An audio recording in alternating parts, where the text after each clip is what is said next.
ဖေဖော်ဝါရီလနောက်ဆုံးနှစ်ပတ်အတွင်းဖြစ်ပွားခဲ့သည့်စစ်ရာဇဝတ်မှုမြောက်သောလူအခွင့်အရေးချိုးဖောက်မှုဖြစ်စဉ်များနဲ့အခြားထူးခြားဖြစ်စဉ်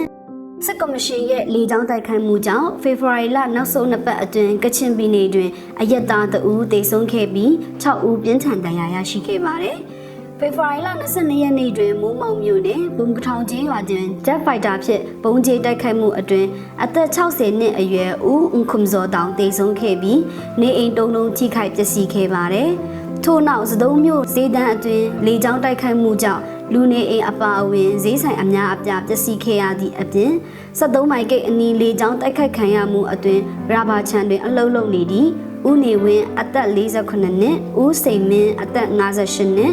ဦးတင်ထွေးအောင်အသက်29နှစ်တော်တန်းတန်းအေးအသက်59နှစ်တော်ရီရီခိုင်အသက်44နှစ်နဲ့မောင်မြင့်မြတ်အောင်အသက်17နှစ်တို့ထိခိုက်ဒဏ်ရာရရှိခဲ့ပါတယ်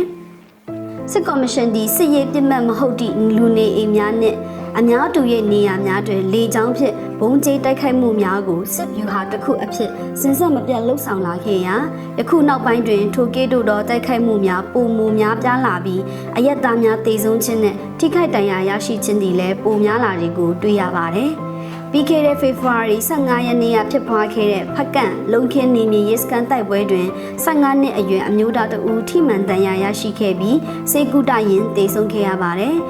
အခြားသူခြားဖြစ်စဉ်အနေဖြင့်ဖေဖော်ဝါရီလ24ရက်တွင်ဖက်ကန့်ယူမာကျေးရွာတွင်အမျိုးသား2ဦးတနက်တန်ရာဖြစ်တေဆုံးခဲ့ရသည့်အပြင်ဖက်ကန့်မြို့နယ်လုံခင်းကျေးရွာအုပ်စုကတိကျေးရွာမှာရှိတဲ့ကြောက်လုတ်ကွက်ဟောင်းမြေစာပုံပြိုကျသဖြင့်ရင်မစေးကြောက်ရှာသူအချို့ပျောက်ဆုံးနေကြောင်းဒေသခံတွေစီကနေသိရပါတယ်။ဖေဖော်ဝါရီလ20ရက်နေ့မြစ်ကျနာလေးစိတ်တရုံပုံကျပောက်ကွဲခဲ့ပြီးနောက်21ရက်နေ့တနေ့အတွင်း KIA တပ်မဟာ8တပ်မဟာ9နဲ့တရင်17နေမြေများနဲ့မန်ဝင်းကြီးကျေးရွာဝိုင်းမော်မြို့နယ်လက်မြန်ကျေးရွာစတုံးမြို့အင်ပါပါကျေးရွာမိုက်ကြောင်ရံမြို့နဲ့ပောင်ဝါမြို့တို့တွင်စစ်ကော်မရှင်တပ်ကလေရင်ပြစ်ပုံကျဲတိုက်ခိုက်ခဲ့ကြောင်းအွန်လိုင်းသတင်းမီဒီယာစာမျက်နှာများတွင်ဖော်ပြထားပါတယ်။